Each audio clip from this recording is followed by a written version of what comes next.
of independence, me, I don't see it.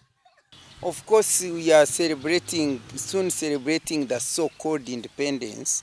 I don't want to appear to be negative, but since 60 years ago, when we reflect, we would say, is Uganda really independent?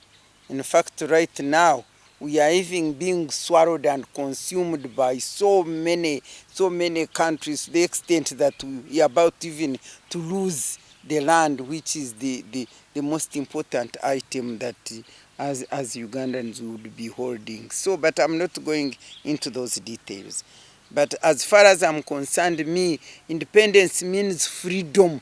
Freedom to conduct your affairs, freedom to do as you want to do as a nation, not subjected to conditionalities which we are subjected to because of what we call our poverty, because of selling our land into debt, we are bondaged. In fact, we could be more bondaged right now than at independence.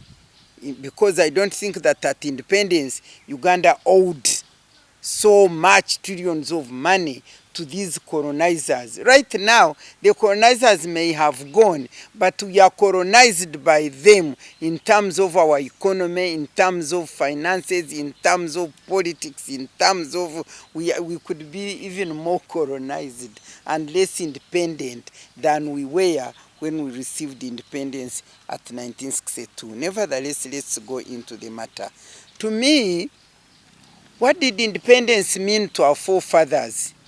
Because before Uganda was formed into a nation, it was colonized. We did not become Uganda. We didn't sit and become Uganda. We were still advancing in terms of expansion. Different kingdoms, different societies, different tribes were advancing, uniting, conquering one another. And down the road, we get people who colonized us. You remember the scramble for Africa.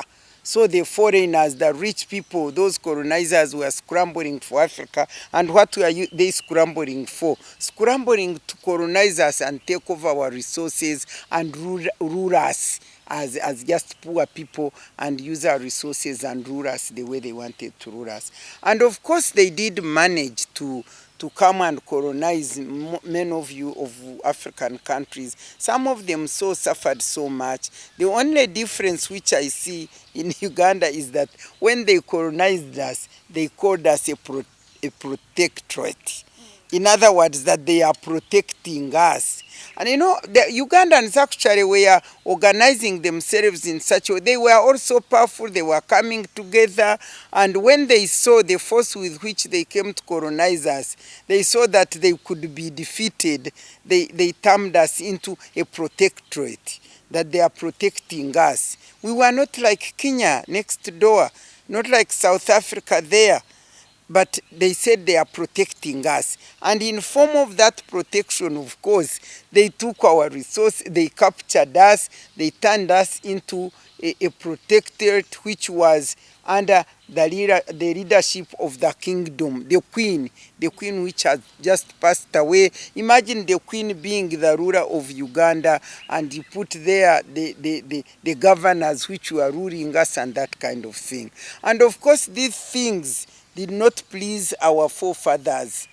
I won't list them, time is not there. You have all known all these people who fought for our independence, including the late Musazi, including, they are there. You go and read, I'm not here to read for you.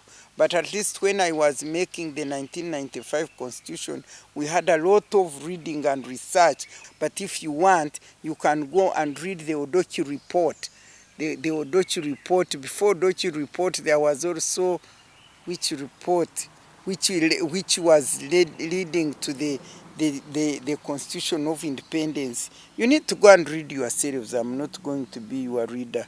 But I want to tell you that all this history is written down. Now, this struggle is for Uganda's independence. They struggled, of course, they pressurized the colonizers, and time had come also. The colonizers noticed that unless we let go, we cannot continue because of the pressure that was going on. But then within this protectorate, they also designed how they are going to give us independence, as if they were giving us. Imagine, we are supposed to get our independence, but they were giving us, as a protectorate, they were giving us independence. Now, that brings me to the constitution. You Ugandans, as you trace the journey of constitution making in Uganda, you need to know what a constitution is. Me, I simply define a constitution in simple terms for every Ugandan to understand. A nation needs to be built. You build a nation. And therefore, I want to compare building a nation as building a house. When you are going to build a house, you first make a foundation. And in fact, Jesus Christ says it, that a wise man went to build a house and built it on a rock. When the rain came and blew and the wind, it could not fall. But a foolish man went and built it on a sand. And when the rain came and whatever the wind, the house did what? Did fall. So the strength of the nation will depend on the foundation, on the strength of the foundation on which you build it. Therefore, a constitution is a foundation upon which you build the nation. And therefore, the strength of that structure will depend on the strength of the foundation on which you build it. Now, at independence, there had to be a constitution, because the nations which were there then were just amalgamation of these nations under the rulership of the Queen. And since we had to get our own rulership, we had to start building our own country. And therefore, the 1962 Constitution called it a foundation on which Uganda as a nation was to be built. That's why you see, that is the first time Uganda came to exist as a nation. That's when the flag of the colonialists came down and the flag of Uganda was designed and the national anthem were constituted and the what do you call it, our motto, all these things were done at that time when the constitution making was made to make a Uganda, to start Uganda as a foundation. I want to say that the constitution of Uganda was not even made here. You can imagine you want to start a building, but you start it from elsewhere. You see, it was made elsewhere in UK and Lancaster. And they chose certain people, the queens, the kings, the whatever. Queens could not talk. But the chiefs, the advisors, I think the late Honorable Ibingira, Grace Ibingira, the late Honorable John Kazora, not this commander here. They were many, I can't remember them. But they chose them and took them to Lancaster to put a stamp. I imagine it was to put a stamp on how those colonizers wanted Uganda to be. They actually were running away. Ugandans want to be independent, and therefore whatever came, you just craft a foundation. They crafted a foundation with grass, with maybe grass, with some stones, with some trees, some branches of trees, and they crafted it and said, yes, this is the foundation where Uganda is going to be built. And so that foundation, with those poor materials, and therefore that foundation was bound not to last even anything, because they left so many things unsolved. They say now we were not a republic. I think we were federal. They gave us federal. And some people who didn't want kingdom like the Bachiga, they said, for us, how can you give us kingdom? Those kingdoms which were already they established, like Ankole, Toro, Bunyoro, and Uganda, I think those were already established kingdoms, therefore they said those will be kingdoms. Now, some of the tribes here were led under chiefs. So those chiefs, I think, were elevated to be chieftainship. Anyway, it was just a foundation like built like the foolish man who built on the sand according to the word of God. And so it was bound not to succeed because it was bound not to be a right foundation for Uganda to build on. Because you see, they made president. They made Kabaka of Uganda, who was a king of Uganda. He was the president of the country. And then Milton Obote, who was fighting within his UPC, he was made the prime minister of Uganda. Now, who had more powers was not clear. So who would have powers, the Kabaka or the Obote? And so there was, it was a marriage of convenience. And by the way, for the Kabaka to become the president, there was this marriage of convenience where I think they wanted to defeat DP, and therefore Kabaka Yeka in Uganda, they belonged to Kabaka Yeka, they wanted Kabaka Yeka. Now nobody got majority, so the Kabaka Yeka had to enter into a marriage of convenience, a self-centered marriage of convenience with UPC, and then they say, okay. So they began with the deceit. You see, the Bazungu wanted to go. We want you to go. You go and get your independence.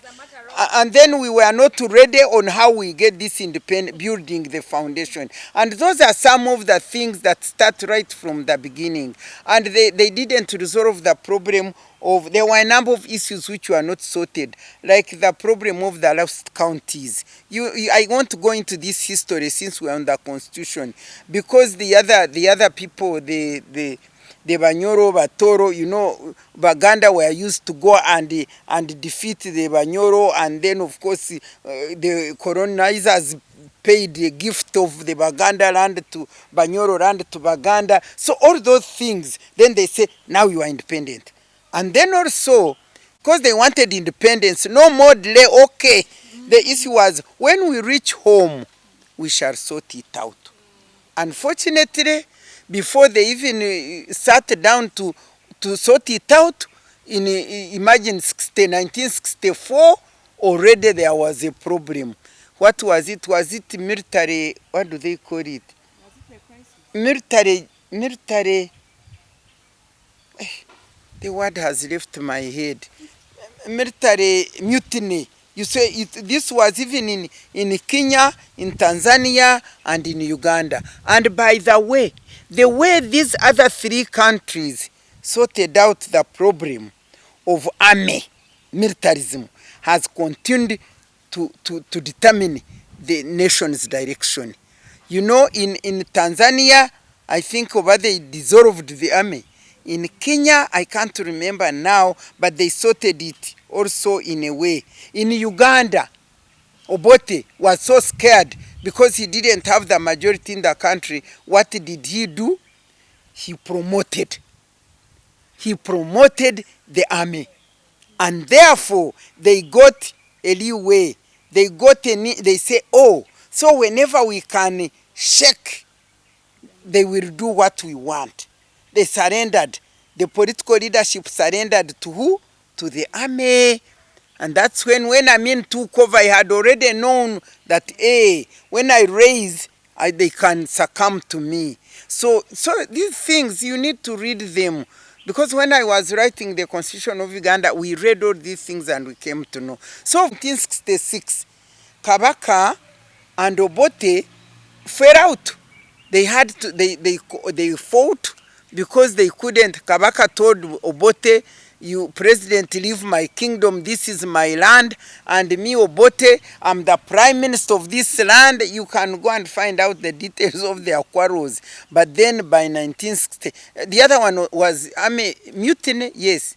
I think I told you military mutiny, which was the problem was solved differently in the region, and how they solved determined how we move. That's why you can't find Tanzania being overthrown by army, you can't find Kenya being overthrown by army, but with Uganda it is overthrow, because the political leadership was so shaken, was not majority supported, did not have the confidence to lead this nation because of the marriage of convenience originating from the way they made their constitution. The foundation was 66, the foundation collapses. And talk of the constitution. Kabaka ran away, they almost killed him, they invaded his rubiri, and he ran away and died in exile. And Obote remained here, said, now I must catch power because this thing is serious. And so what did he do?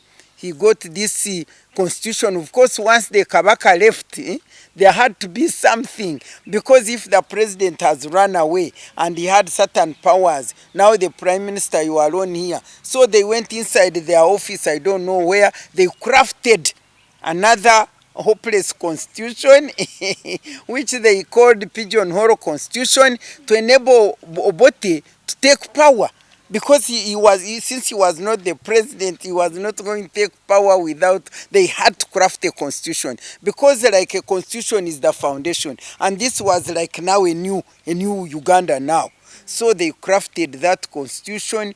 I can't tell you what was there, but they put it in the pigeonhole, and when the then members of parliament came to the house, they said, well, there is a constitution. I think they read all these things, changes which they had made, and they said, you'll find their constitution in your pigeonhole.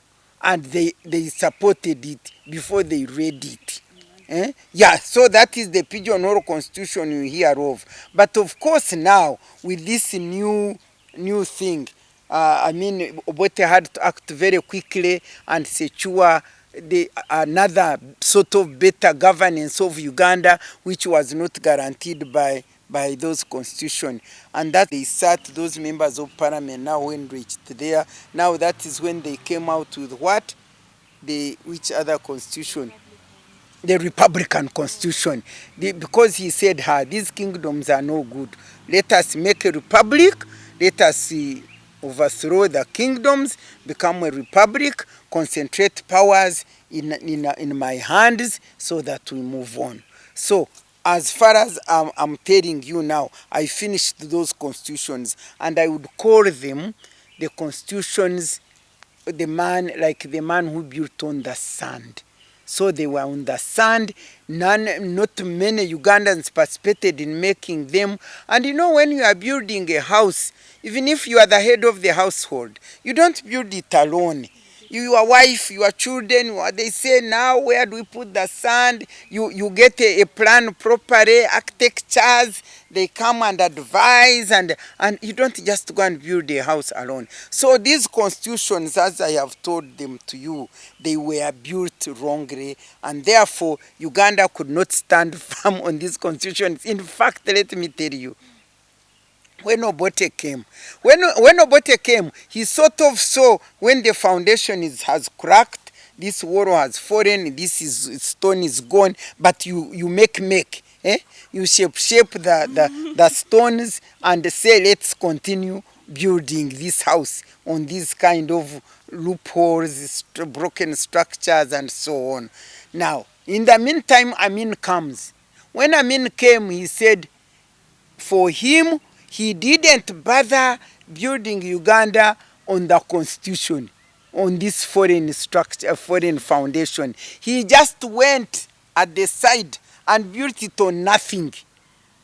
So for him, he said, I'm not continuing with Uganda on this broken structure, foundation, and so on. Let me now build my own Uganda. So he went, he didn't even dig what? There was no foundation dug. He just started and said, every single day there will be a stone, every single day over there will be whatever decrees which he was pronouncing. Today you put sand, tomorrow you can put the brick. The other day there is stone. The other day there is water. On another day there is a stone. And that's how it all went. So no foundation, no nothing. And so all those went, of course, when Obote came back, he went to the other thing, the foundation which was left. And actually he declared, he said, we are going to begin where we started. We are going to start where we stopped, so the broken foundation. So he went and started from there, and for those next 5 years, it broke.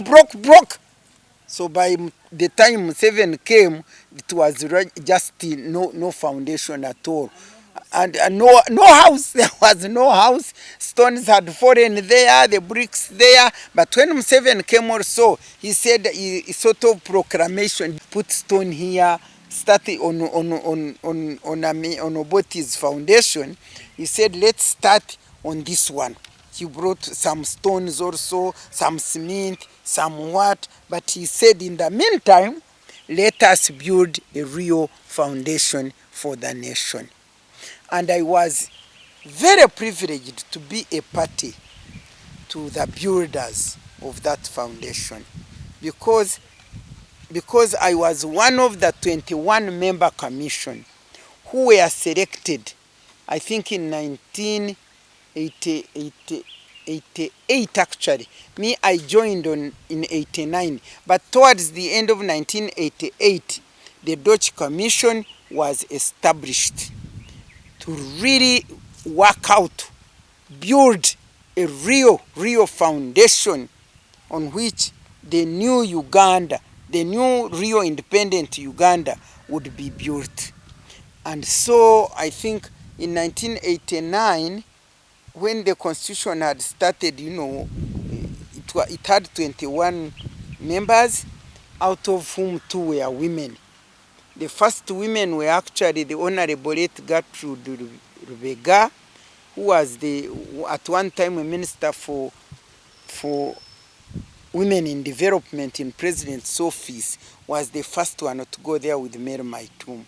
Now in 1989 we extended parliament. The NRC was extended through elections, and that's when one of the stones that were put in the law, the constitution, was that each district should have a woman representative. The principle of affirmative action was put there also as a piece of stone in the then constitution, and so we held elections where district women representatives were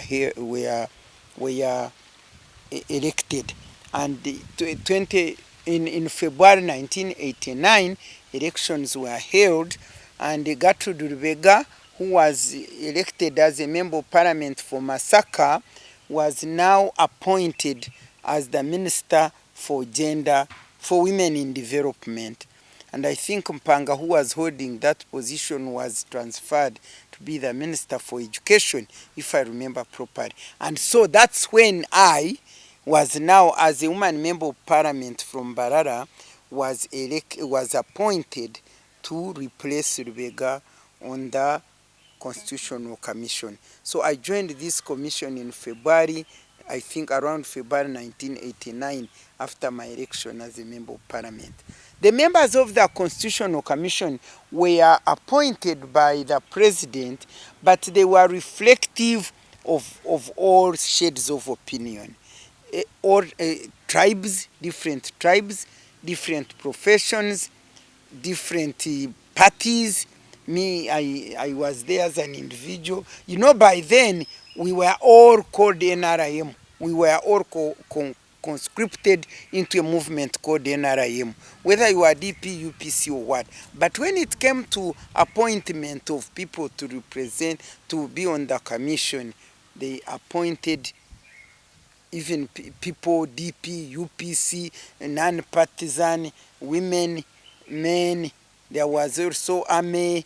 So we were all a cross-section of people. And we were given a task to construct a constitution on which a new Uganda would be built.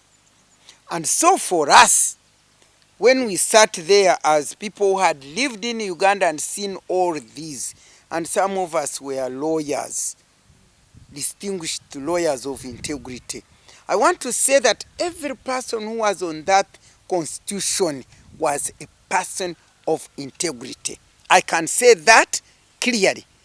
Very well qualified, qualifications in academic terms, qualifications in experience, in living in Uganda, having seen all this. Some of them had experienced them as participants in the processes of leadership, like Cuthbert Obwango. Some of us were new, had not come to leadership, but it was a distinguished committee, the Professor Timu, a medical person, I can't remember all of them, but they were all distinguished people of integrity and experience in Ugandan affairs. We sat down with our task to make sure that we put a foundation now which will not be questionable, which will be on the rock, which will be the rock on which we build Uganda. We were the one who determined how we are going to do it.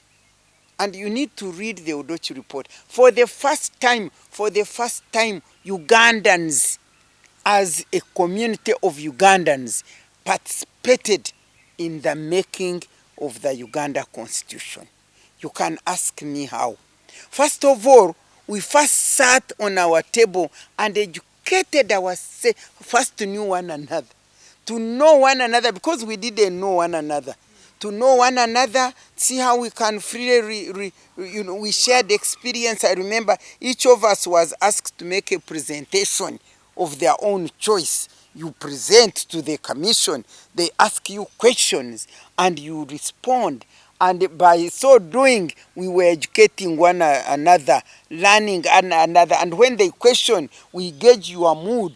If we shoot a question at you, how have you responded? And so we educated ourselves like, like almost a whole month or even 3 months, learning one another, learning our qualities, learning our values, learning and how we shall come to do this thing. So we first united ourselves. We united ourselves on our mission.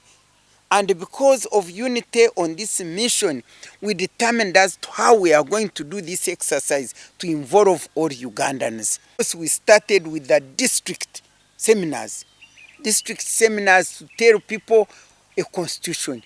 And what is a constitution? And why do we need one? Those were the basic questions. What is a constitution? What does it contain? And why do we need one? We went everywhere saying this. And we asked Ugandans, therefore, what subjects, what topics, what do you want covered in this constitution? And Ugandans responded. And they sent in the questions, we debated. So when we came back from there, we now structured, I think, the training materials on which topics, subjects we are going to discuss.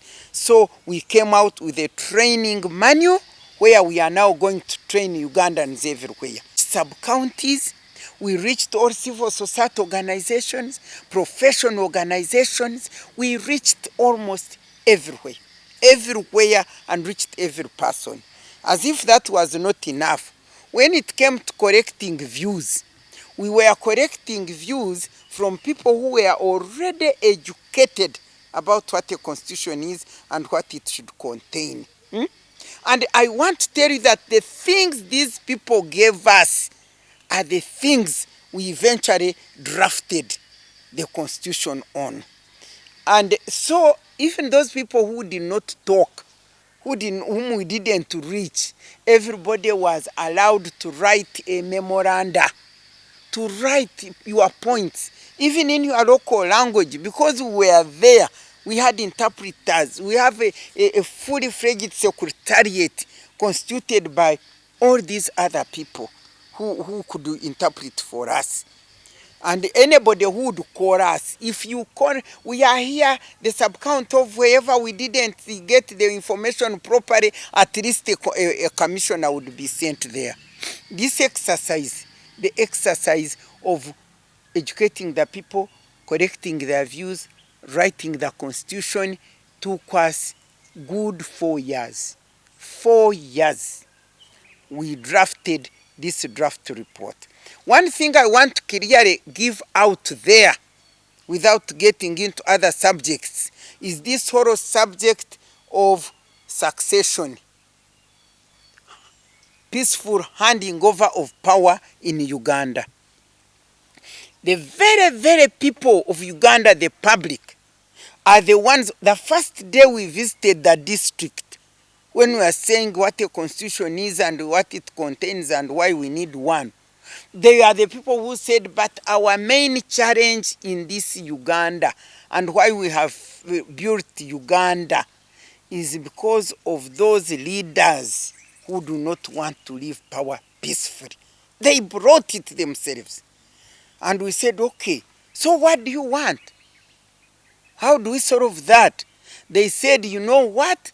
We can limit the term, the time. Of course, they didn't know the word term, but we can limit the time, the period for which these presidents will lead us. We said, so what do you want? They said, if he can lead us for 2 terms of 5 years. First term, he lead us well or badly. Nevertheless, we give him or her another 5 years. They said by these 5 years, he will have done what is enough and things might have changed. We would need another person or new other ideas. So we said, but what if you still want him after 5 years? You still want the same president. They said, let us tell you, we would rather have this president retire when we still want him, so that he can go home and stay here and advise other leaders, die out of this country. Those were Ugandans, it was not our views. The other question we asked them, so should we also limit the term for the members of parliament? They said, no. Members of parliament, why should we limit them? We remove them ourselves because we have powers to remove them. They said we don't have powers to remove a president who has military force and has a lot of money. These were Ugandans, that the president is the one who has money, who has the army, so we cannot remove them with our vote. But these individuals, we remove them. They said the reason why we don't want the members of parliament not to be time limited is because some of our areas we do not have competent, educated people to lead us. And if you want to know, by the way, this constitution has really been spoiled because the members, they told us, the public said that the minimum qualification, I wish we had accepted that. I blame myself as the commissioners because they said the minimum qualification should be graduate. Everybody in Uganda said that. And they said in some of our areas we may not have that kind of people. So why should we limit our good member of parliament who is serving us? We only want to limit the president who refuses to leave power, and yet we have no authority to remove him.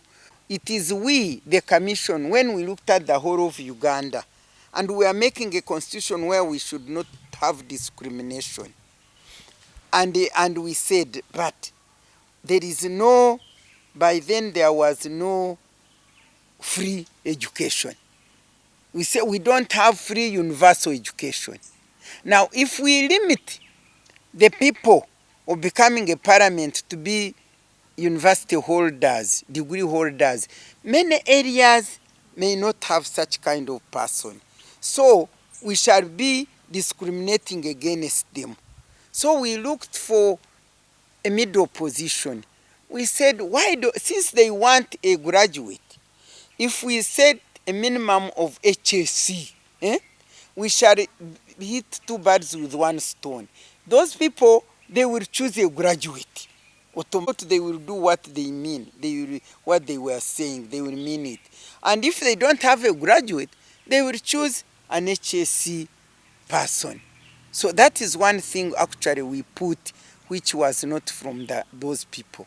But we are balancing. Of course, you have to balance also for the good of the nation. And so, what am I saying here? Ugandan constitution was participatory made first beginning with the draft. Now, it is the very people who told us that they wanted a constituent assembly. Originally, the law, the stoning the Obote Museveni constitution, which he had inherited, was that the constitution would be adopted by the NRC together with the Army Council. That was the original idea. The people of Uganda asked, but we are giving you our ideas. Who is going to discuss them and pass them? We said, what do you want? They said, now that we know what a constitution is. When we elected the NRC members, we didn't know what a constitution is. Now that we know it, we would like to elect our own representatives who are going there to give our views, because we want them to give the views which we now have. We want them to go and endorse what we told you. Okay? So that's when we proposed to the NRC that actually the people want a constituent assembly. So that's when, after submitting the draft to President Museveni, eventually there was election, national elections for the constituent assembly delegates. And to know that the people were serious, when I went for elections in Mbarara, they said, oh, Matembe is the one who made our constitution. He knows our ideas. He knows what we want. They elected me. They told others, you know where you don't know what is there. She is the one. And indeed, when I went there, I really did my best. Some of us who were in the CA, some of them, who did not contest, appointed them. Like, I remember Bakagwa.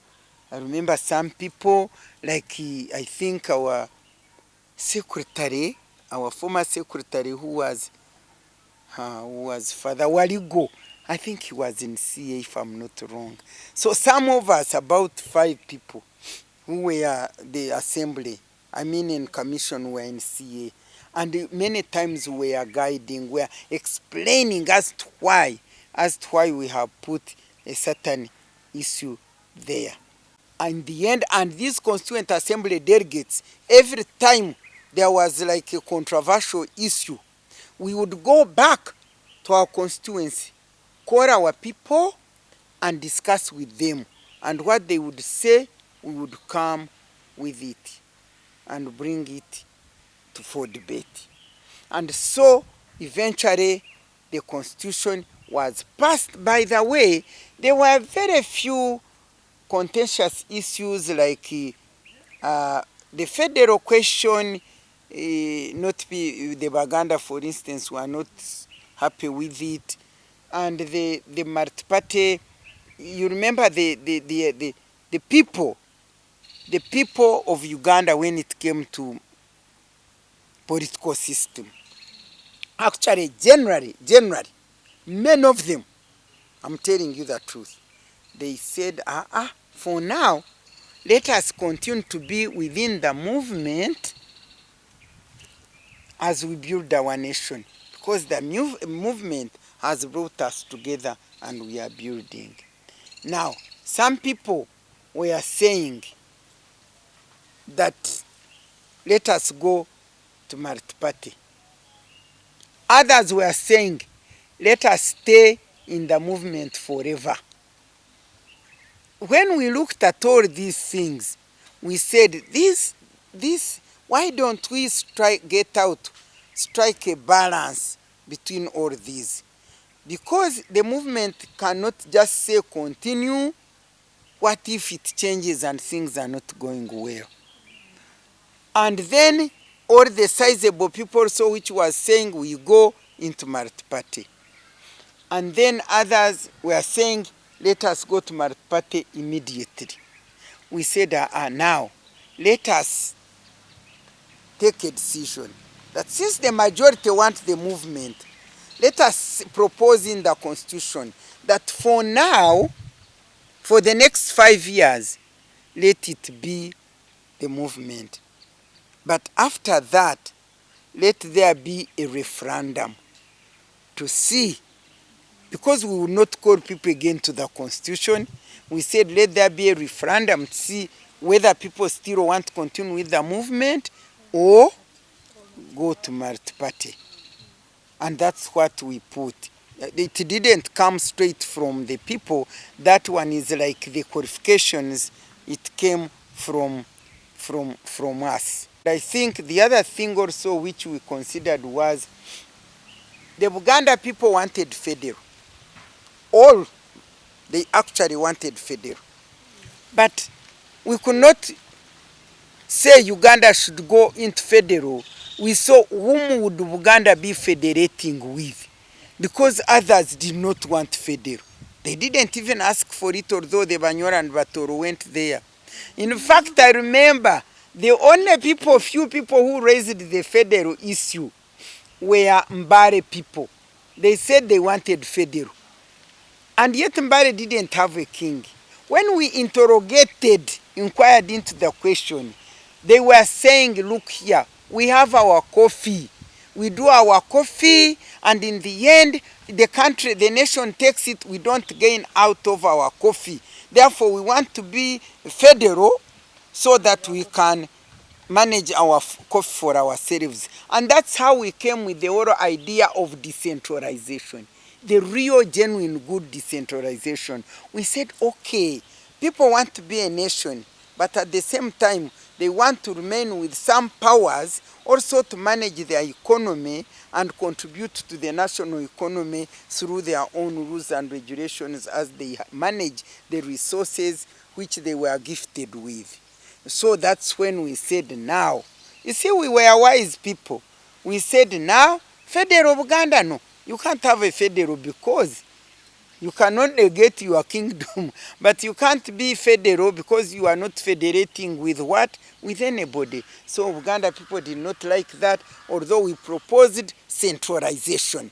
Good centralization, where the centralized governments, the local governments would have power, would have authority to manage their own things, which actually never happened. Right of decentralization, but it is not there.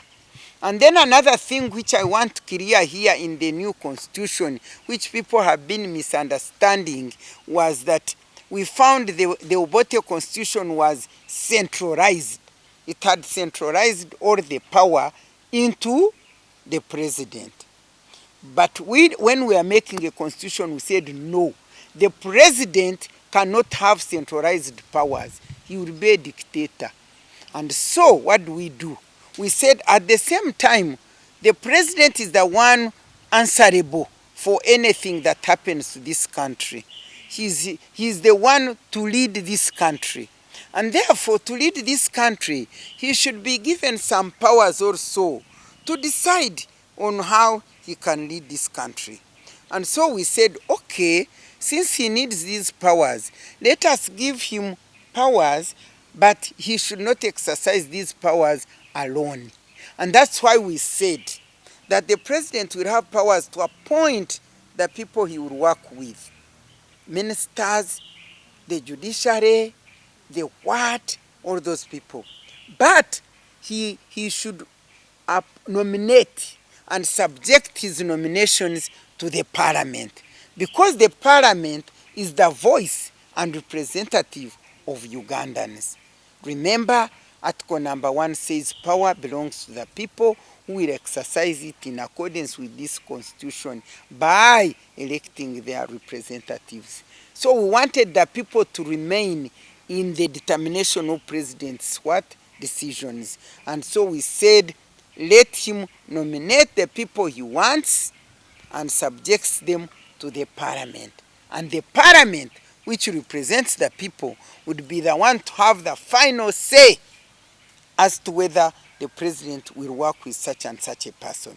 It will be reduced into nothing the way it is. And I say it, I know you will fear saying that, but I wish you could say it by not wasting my time. We didn't know that the parliament would be constituted by greedy, center-powered and greedy people of no values and ethics, and therefore would just be transacting with the president on what should be done. We thought we were getting a transformational parliament which was prepared basing on the good new constitution to transform this nation on the basis of this popularly and participatory made wonderful foundation of Uganda. We didn't know. We didn't know that the president would be so greedy for power and would be buying people right and left. And so, before going into all that, we are being accused for giving President Museveni too much powers. I want to tell all Ugandans listening to me, and you people, send my voice there. President Museveni does not have the powers he uses. President Museveni abuses power. He abuses power by using money, by using intimidation, the gun and everything, to secure the powers which he doesn't have. And so the blame in this country should be not put on the constitution makers, but should be put on the greedy president and the greedy parliamentarians, greedy self-centered and power-oriented political leaders that they have, who destroyed and undermined the foundation, a strong foundation, very completely separate and different from all those other which were built on the sand. It is so unfortunate that after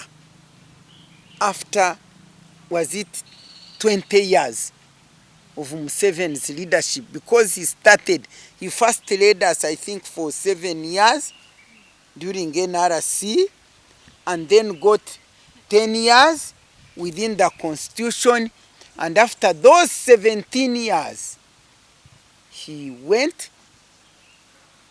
and murdered our constitution. He put a huge dent. You know, when you go with all the, I don't know, grader, he got a grader and what do you call it? The grader, the other one which destroys, it called the grader. The one that abolishes houses. The machine which comes and abolishes the houses. He came with that machine in Chankwanzi in 2003 and removed the term limit, the concern of Ugandans, the best and strongest stone in that constitution. He removed it, and from that time, Uganda went slowly back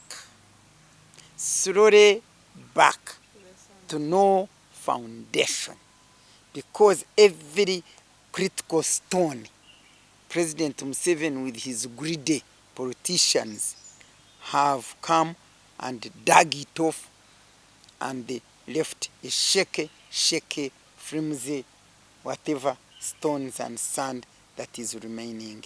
If you young people, you don't know, I am known and I'm on record that after those 17 years, I stood up firm and strong because I knew what Ugandans wanted and opposed in his face the removal of that strong stone, the term limit, the presidential term limit.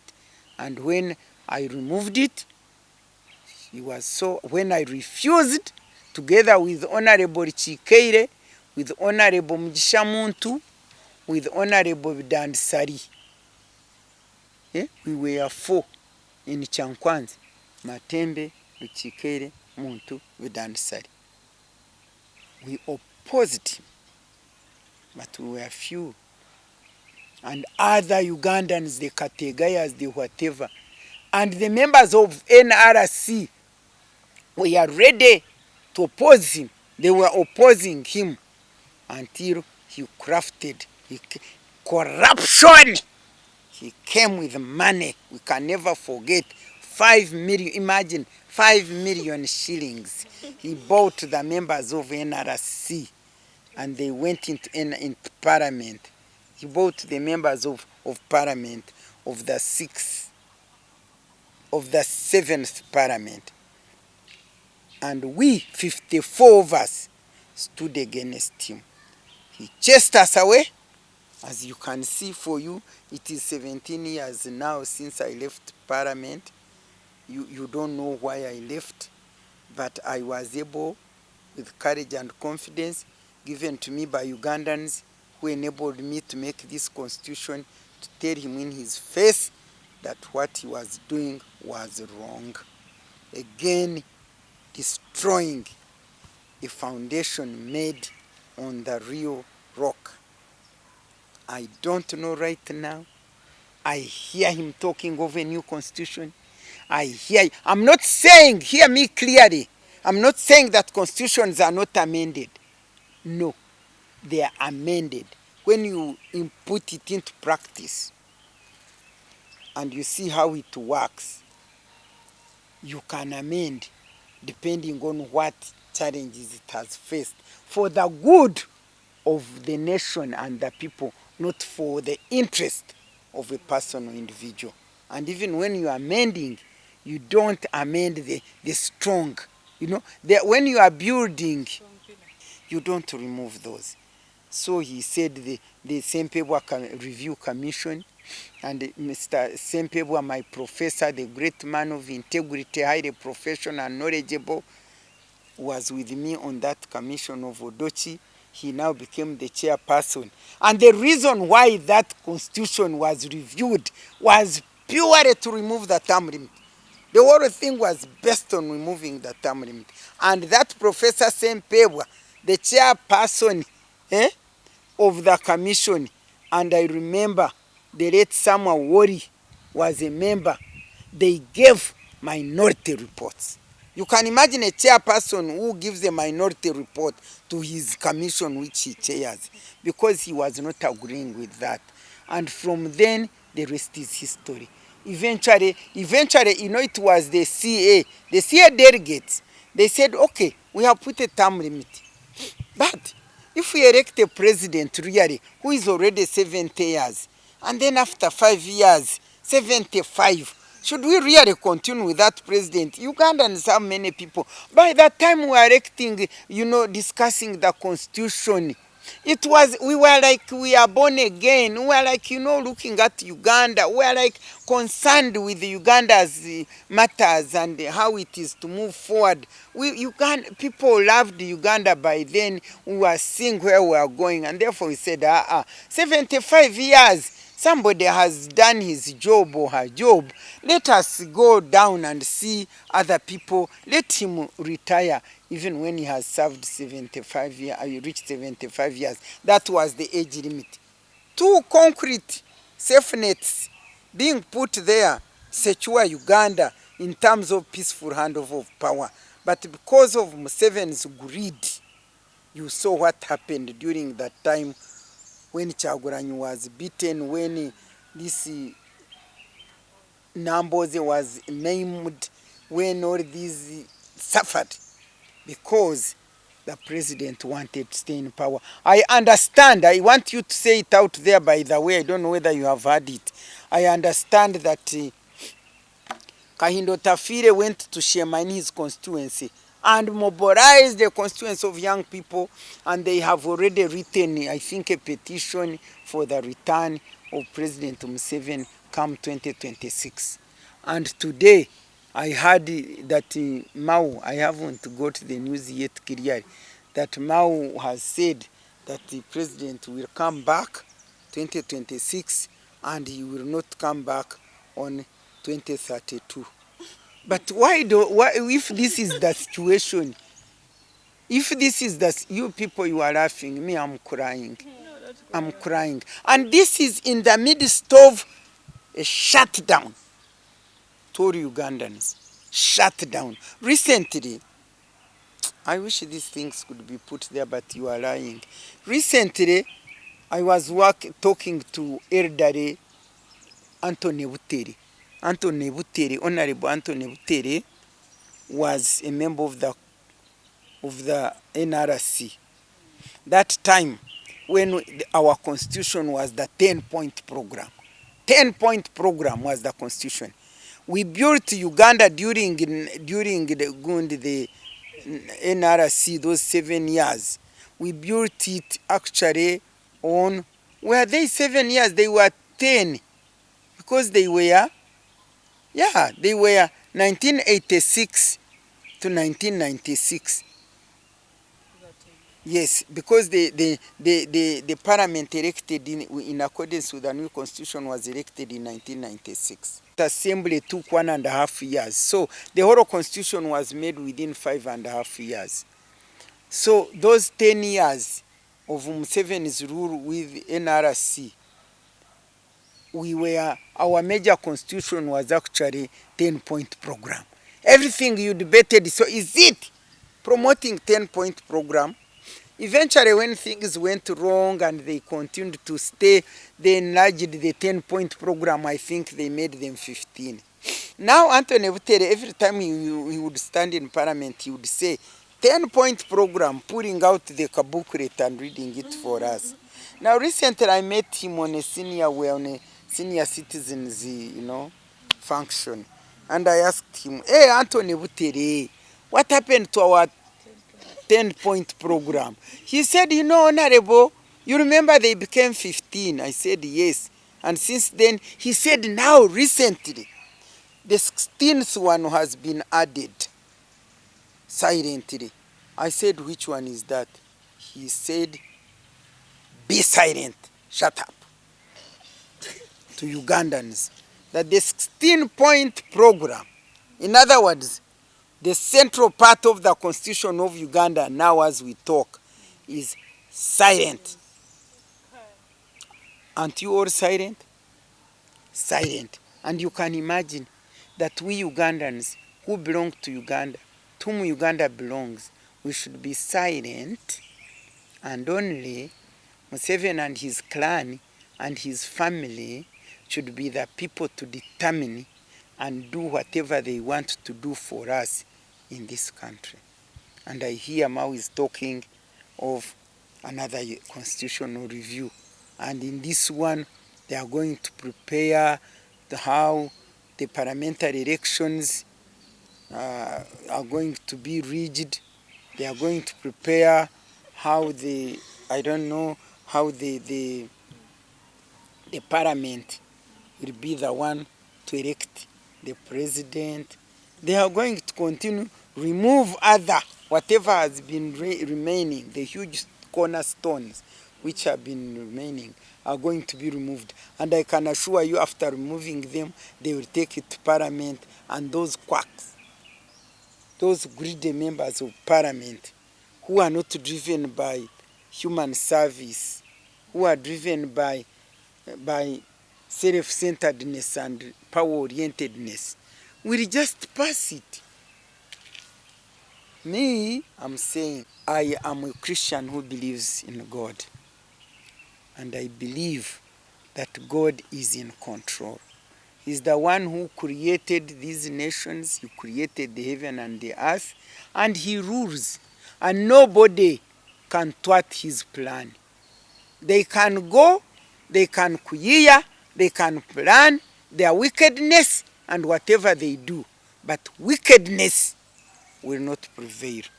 At least there will be remnants on Mount Zion in this country who will resist, and one day God will hear us and we shall overcome. And therefore, fellow Ugandans, don't give up. Don't give up. Winners do not quit. Persevere with our God. We shall one day have a Uganda which can be built on the firm foundation and remain there. As for now, I want to apologize to the young people who have come after us. I joined NRM government when I was 33 years. In other words, I was a youth. I quit having served 20 years. I am here in my house crying for Uganda. Because when I embraced the leadership, when I ran and took up the mantles of leadership right from LC1, I had believed that never again would Uganda cry in wars. Never again would Uganda have to hand over power by force and by military. Never again, because it had been taken over by clearly headed, minded, educated people who loved people, who knew what they wanted, who were educated, who are not uneducated, like those whom they were removing. I sit here with such a strong embarrassment by my own people, whom I had thought had the wisdom, the intelligence, the integrity, the values that they claimed to have. But my God will prevail. Therefore, that's why I end by saying, you young people, never trust. The Bible says, cursed is the man who trusts in man. Let them trust in their horses and their chariots. The word of God tells me, they trust in their horses and their chariots. We trust in the name of the Lord. They will be brought down and fall. We shall rise and stand firm to the glory of God and for the good of my country, Uganda. Your question now, what you should know is that it is not about making a constitution. It is about constitutionalism. That is implementing the constitution that you make. As long as there is no honesty in implementing the constitution that you make, in taking the path of constitutionalism, we are wasting our money making constitutions. We don't even right now, by the way, need any constitutional review. No. We did a basic constitution which was very strong. What one needs now is to get maybe an expert of lawyers. You can put economists and whatever, and form a committee which would sit down, without going to traverse Uganda, sit down and have a review and look at the original constitution which we made and say, since then is how many years? 26 years or something? 27 years. Since 27 years, what can still work for us in this constitution? Just that. You just do that and then bring it to Parliament and Parliament passes it. But because the amendment, the review is about entrenchment of self-centeredness, that's why they want to bring now another constitutional review. It's all about self-centeredness. It has nothing to do with people-centeredness. Nothing. You Ugandans, if you don't arise, if you are to die, die. This nation will remain without being a nation. It will just be a shake. I don't know what to call it. Because you can imagine, do you see this house which is here where I live? This house is more than I personally have lived. If I have personally, I have lived in this house for more than, I think, for more than 40 years. I found it like this, more than 40 years. And it was built like, now it is like 8 years. This house is like 8 years or you can call it 70 years, I don't know. But I have never, we can, constitutional review should be, if you have built a house, should be about windows, check on the windows, check on the on the walls, repaint it and that kind of thing. But not going and digging the cornerstone and throwing it down there. Now you people, what I'm asking you, I'm sure you have really listened. I don't know how many people you have listened to that have given you information so clear and so educative to Ugandans that I have given you. You may not find many. And that's why I'm asking you that when you come to me here, when you go to edit, go and pick that information which is for the benefit of Uganda as we celebrate 60 years of the so-called independence. Entrenchment of human rights. Now we are shut down and silent. Now what constitution? The human rights, the issue of human rights was very, very central to the making of the constitution. Because a constitution, call it a foundation of the house is about people. You don't build a house to be just a house. You build a house for the people. And therefore, the constitution was meant to be for the people. And in other words, you are promoting the interests and rights of these very people who are going to live in this Uganda. And that's why is it chapter 4 was very, very, very central. And that's why actually our human rights were extended to the even previously marginalized categories of people, like women, like the disabled, like the vulnerable, the young. We focused on everybody to have equal rights and enjoy those rights as declared in the in the Human Rights Charter, international, whatever. But as we talk now, there are no human rights in Uganda. Almost none. Because if there is no human rights to education, because you can't educate yourself, there is no human rights to employment, we are exporting labor. Imagine slavery. At least when they colonized us or when they came and made us into slaves, we were unwilling.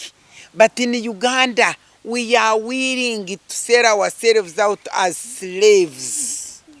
So no freedom of employment, no freedom of work, no freedom of economy, no freedom, let alone speech.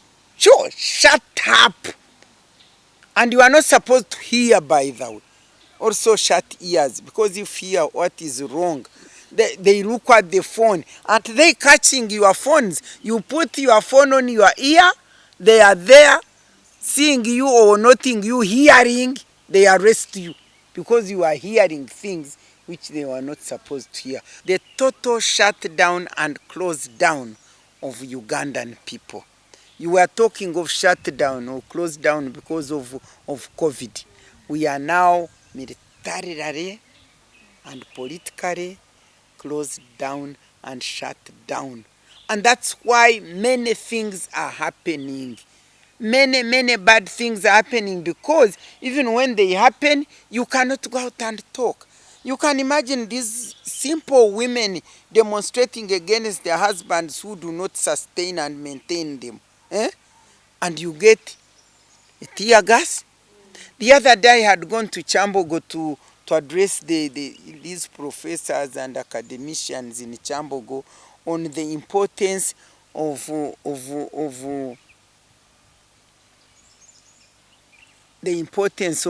translating research which they do into policy and legislation formulation and implementation. And when I was there, we were still debating and talking.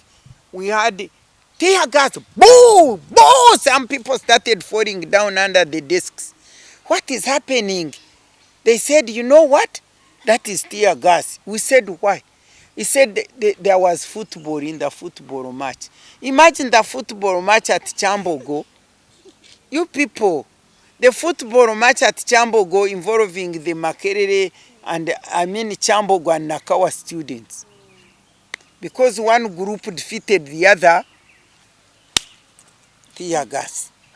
Now what is this? And me, my wonder is, wait, Ugandans, but have you seen me shut down? Have you?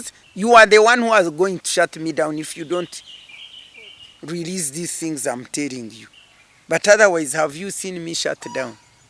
And yet I'm not dead. And I'm not lacking in the economy. Do you see me poor? Poor is a state of the soul and the mind. And that's what Ugandans have been made to be. And me, I'm calling upon Ugandans. Refocus and redirect your mind. Take them off from Seven and his clan and direct them to God and pray. And what he tells you, do. Then we shall overcome.